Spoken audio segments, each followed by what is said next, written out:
এই ভিডিওটা দেখার পর আমার হাসতে হাসতে পেট ব্যথা হয়ে গেছে। দেখেন কি একটা অবস্থা। এই লোকটা স্যার বাচ্চাটা খুঁজে পাইতেছে না। সে গাড়ি দিয়ে রাখছিল, তোর বাবুটা কই গেল? বাসায় ফোন দিলাইতেছে, কি একটা অবস্থা। আরে, আরে বাবা রে বাবা। এই যে আরেকটা, আরে বাবু কই? পুরো পুরো একটা টেনশন আর কি। মন খারাপ থাকলে এমন একটা ভিডিও যথেষ্ট। মন খুশি করার লেগা যে একটা অবস্থা।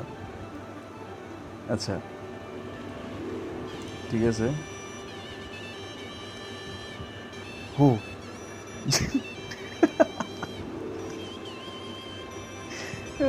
এটা এটা এটা শুয়েছিল, এটা শুয়েছিল।